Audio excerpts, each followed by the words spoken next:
হচ্ছে কিন্তু যুদ্ধ বন্ধ।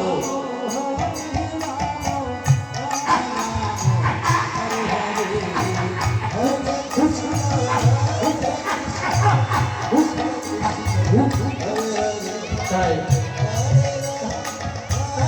লক্ষণ থেকে থেকে বলছে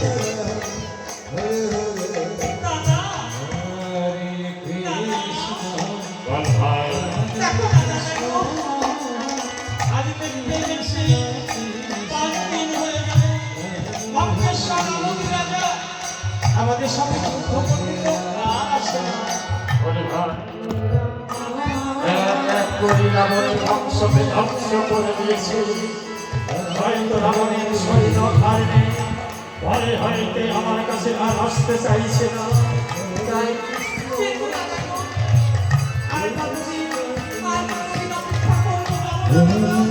ওই রাবণকে ধ্বংস করি আমার মা মহান করেছিল, আমি তাকে উদ্ধার করবো না, আমি তাকে উদ্ধার করবো। ওরে ভাই, সেই অপেক্ষায় করে আমি এসেছি আইলাম আচ্ছা আর করতে।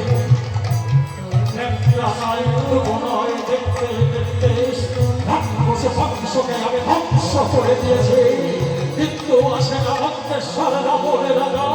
ওই রাবণকে যতদিন ধ্বংস না করবো ওই সীতাকে আমি উদ্ধার করতে পারব না। ওই অপেক্ষায় কত পরিশ্রম করে সাগর পেরে সেতু নির্মাণ করে লঙ্কায় প্রবেশ করেছি, কিন্তু তারা দেখতে দেখতে পাইপুর হয়ে গেল। এখন যুদ্ধ করতে এলো না ওই লঙ্কেশ্বর রাবণের রাজা। জানা কবে আমাদের ওরে ভাই 5 দিন যুদ্ধ বন্ধ, এই যে আমাদের হাত ছেড়ে দিলে হবে না। জানিস না লঙ্কেশ্বর রাবণের রাজা ওদের মায়াকে সদনা বলি, অনেক মায়া জানি, কখন তার থেকে এসে আমাদের সঙ্গে যুদ্ধ করবে। তাই আমাদের সতর্ক থাকতে হবে, চতুর্দিকে পাহারা রাখতে হবে। কোনটা দিয়ে আমাদের সেই লঙ্কেশ্বর রাবণ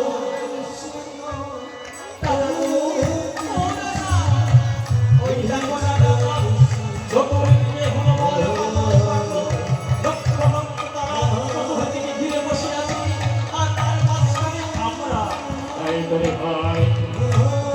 আমরা ওই অপেক্ষায় আছি। ওরে পবন পুত্র, ওরে হনুমান, জয় শ্রীরাম, জয় শ্রীরাম। প্রভু প্রভু তব চরণে প্রণাম প্রভু, আদেশ করুন প্রভু, আদেশ করুন। ওরে পবন আজ তোকে কি বলেছেন? পূর্ব পশ্চিম উত্তর দক্ষিণ চতুর্দিকে ঘিরে বসে থাকবি তোরা। তার দিয়ে আজারে সেই লঙ্কেশ্বরের রাবণ রাজা, জানি না কখন এসে আমাদের সঙ্গে যুদ্ধ করবে, তাই বড় সাবধান। প্রভু লক্ষ লক্ষ পাগল আপনার সহায় হয়েছে। আজ আমরা কথা দিয়েছি ওই লঙ্কেশ্বর রাবণের রাজাকে মেরে আমার মা সীতাকে আমি উদ্ধার করবো।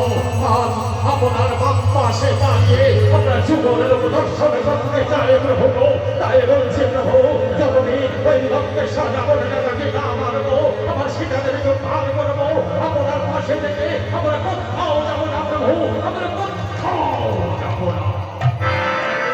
বেশ, তাই তবে চলো আমরা চতুর্দিকে ঘিরে বসে থাকি। দাদা আর পাচ্ছি না, আর পাচ্ছি না, তোমার আদেশ করো, আমি যাবো লঙ্কায়, যাবো ওই রাবণের সঙ্গে যুদ্ধ করবো। ওরে ভাই, প্রস্তুতি না হলে তো চলবে না। সঙ্গে আছে আমাদের মিত্র বিভীষণ। ওই বিভীষণ যা বলবে সেই বিভীষণের কথা মতো আমরা চলি। আমাদের কথা দিয়ে গেছে বিভীষণের কাছে রাবণের অস্তর মহলে ওই লঙ্কেশ্বর রাবণের রাজা কি করছে তার সংবাদ আনবে। তাই চল ভাই, এখন অপেক্ষা করি। চল ওরে পবন পুত্র যা, তোরা পশ্চিম দুয়ারে যা, তোকে ঘিরে বসে থাক। ঠিক আছে, আয় ভাই।